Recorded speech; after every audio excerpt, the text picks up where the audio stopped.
This is the pyramid mold, about 15 bucks off Amazon. Clear casting resin from Michaels, about 30 bucks with the 40% coupon. I got a fan set up to help blow the resin to smell the fumes. It helps to wear a gas mask for sure, because the fumes are quite strong. I have cups, lots of cups, mixing cups here, and all my metals and stuff set up, but I'll go into that later. Also, the resin comes with a catalyst, and you judge how many drops to put in, and I'll show you that after.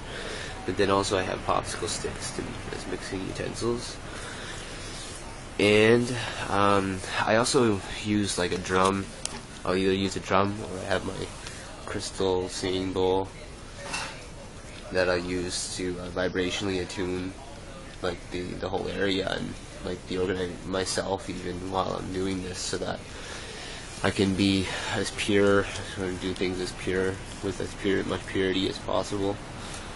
So right now I already put like a little bit in the end and the tip there, so I'm waiting for it to dry. It's gonna take probably like an hour, maybe not even an hour, but like about an hour and to dry to the point where I can then take this piece. This is a piece of quartz crystal. You can see it. That's wire wrapped. I'll take the end of it, and then I'll put it in when it's soft enough so that it won't touch the point of the pyramid, but it'll be just shy, like it'll just be right off of the point. So because like if you see in my latest or in my first pyramid, it's right at the edge, or it's right at the top, right at the point. I'm looking to make it a little bit like off of the point there. So yeah, these are examples of the first two pyramids that I've made with clear resin, and yeah. So here are the metals that I'm going to be working with, as well as the other crystal that I'm working with is called selenite. That's there. And then I have white sand, which I used actually with chalk. I broke up like just children's chalk, like blue chalk, and I made the coloring in there, gave it its color. And then I have here, so here's black steel. I'm gonna use make a layer of that. Oops, so what's the cups? I might make a little thin layer of copper at the top there with the selenite. And there's blue steel. It's really nice. It's a really nice one. I don't have any brass, so I'm gonna have to stick with the steels, and this is aluminum. And yeah, so as long as you have some metals, it doesn't matter which kinds. Like I'm gonna stick to copper. I was supposed to get brass, but unable to now because the weather is crazy out there. It's like we're getting a lot of hail and a lot of dirt. It's really dirty out there, so I'm unable to get brass, but right now, but I probably will be. But I find brass to be really nice, a really nice addition usually to the pyramids or in general. But any metals will do, given what it does. Maybe, I guess while I'm here, I'll do a little bit of I printed it off, and I'll just read it off, like a brief history of what Orgonite does, what it's meant to do. In the 30s and 40s, Wilhelm Reich was able to detect and measure the existence of etheric energy, which he called orgone. He determined that stacking alternating layers of fiberglass and steel wool, as well as other metal shavings, would actually attract and collect etheric energy of both the life beneficial form and the harmful negative etheric energy. Carol Croft, gifted with a keen sense of discrete energies, realized the significance of this finding and took it a step further by adding a small quartz crystal to the mixture for their ability to efficiently collect, transmute, and emit etheric energy. This addition to the resin metal matrix creates a substance which functions as a self-driven, continuously operating, highly efficient, negative to positive energy transmutation factory. When organized is within range of a source of negative energy, it will efficiently and continuously transform it into positive energy as it is being transmitted, which essentially creates positive energy transmitters out of any and all emitters of harmful negative energy, which are totally defenseless against the effect. So that's the basis of Orgonite. You can make these out of just about any shape. Like, I'll show you an example of another mold. I use like this, just a little round, or even martini glasses, I guess, or even these, like I have this bowl here. You can make domes. Anything will work, really. I just really like that I got this pyramid. It came in the mail just the other day. And yeah, so now, like, to protect yourself, definitely having tools like the sound tools, as well as like incense. I have some incense or whatever to help. Sometimes it helps to open your window. It would definitely be more beneficial to have a garage as opposed to be working in a room. But what can you do sometimes? So, but I mean, have a drum to where you go off, like when you're starting to feel, because I find that vibrationally the resin, how strong it is, it can definitely affect you, because it's, if you're very sensitive to smells and just sensitive in general or whatever, but if you're sensitive to smells especially, you'll find that the resin, it can get you, it can really have a not so good effect on you. So sometimes it's good to take a break, sometimes it's good to go in the crystal bowl and just kind of kind of change vibration, tune yourself as well as your surroundings, and then your Orgonite is going to be charged with that intent and that as well, because really, like, there's nothing negative about this process at all. Alright, so I'll let that dry and then we'll go on to part 2.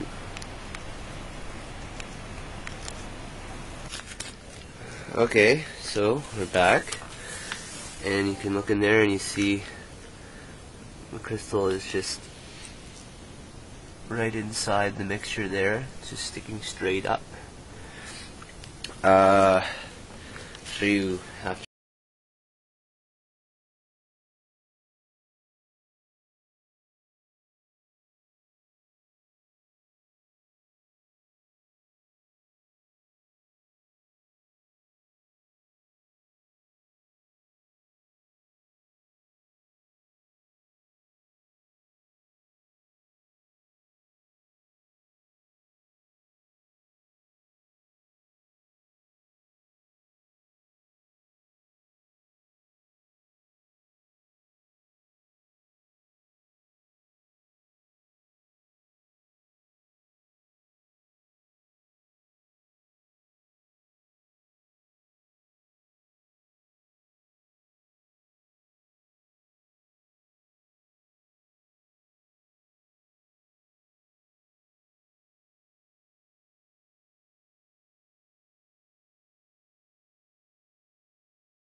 then you don't have to do that. So there's the layer of coal. You pour it over.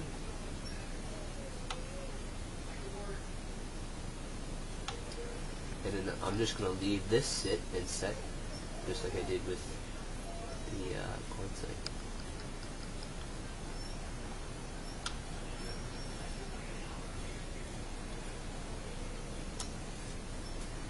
And then we can get on to layering the metals. There we go.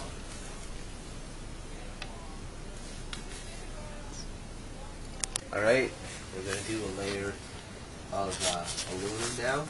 Now if you want to zoom in on the pyramid, I'm going to go in closer even. If you look at how it is, I'm going to do it probably halfway, just about halfway aluminum. The rest is going to be this blue steel over here, but I mean we're going to do the aluminum first, and I'm going to have a thin layer of white sand in between those two. So, anyways, all right. So I'm going to take my cup.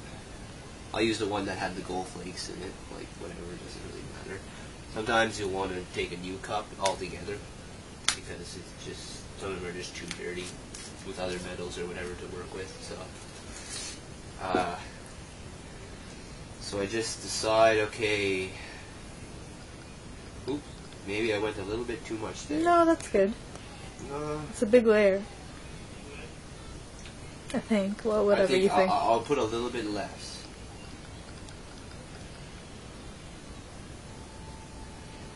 Yeah, it's a big layer, but you have to consider that you have a lot of resin there, and that will equal to almost double the amount in terms of the amount of of shavings. It's like even like 2/3, like more, or 1.5 times the amount of resin. Because watch, I'll show you the texture of the once you mix the resin hardener with this. I'd put about 30 drops. 5, 6,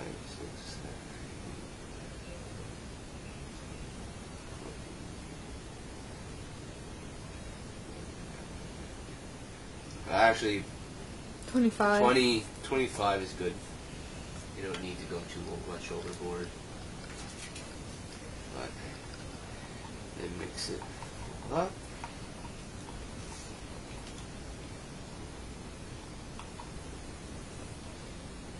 Now, show you what I'm doing. Make sure your fingers are clean of any resin, so that your fingers don't stick all to the metal and stuff. That's kind of hard to do because it's pretty dirty work here. But so I'm going to take a bunch of aluminum and I'm going to put it into the cup, and just going to push it down in there. And I see that that's still like I could use some more aluminum, so I add more. You'll probably see that you could even top off like the top with more aluminum, like as you go, like because that's probably the right texture that you want right there, like right there. Like you don't want it to be too like too much resin and too grimy, but you don't want it to be too thick that like there's no resin on the aluminum. Yeah. Yeah. You want everything to be coated. Yeah, and you want it to be thick enough so that like or you want it to have enough resin so that like pieces of like aluminum aren't sticking out of the pyramid when it comes out of its molding.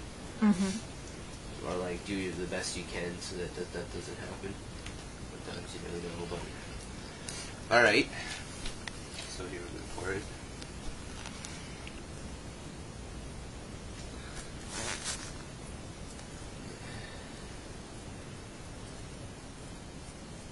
Yeah, I can tell that this could use some more aluminum for sure, and I'm going to do that. I'm just going to compact what's there. See, I can work with what I got right there, and then just kind of tuck in some of it in the corners and such. Tap it down, mix it around in there, you know. Don't be afraid. Just don't be afraid to work with it, because the layer underneath now is all congealed. It's hardened up. So now,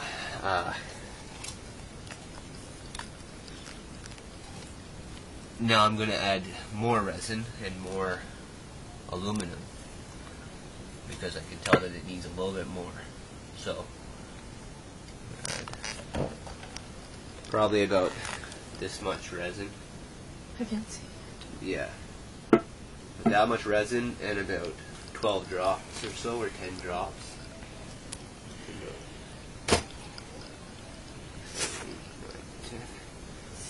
Again, this should give you an idea, like 10 drops for that amount in this kind of cup. Give you an idea for how much hardener you can add. So you don't have to worry about it not hardening or whatever. Because that's usually the worst nightmare, is that you go through the whole thing and then, you know, we've had pieces that have turned out rubbery or whatnot, and that just sucks when that happens if you don't apply enough hardener or whatnot.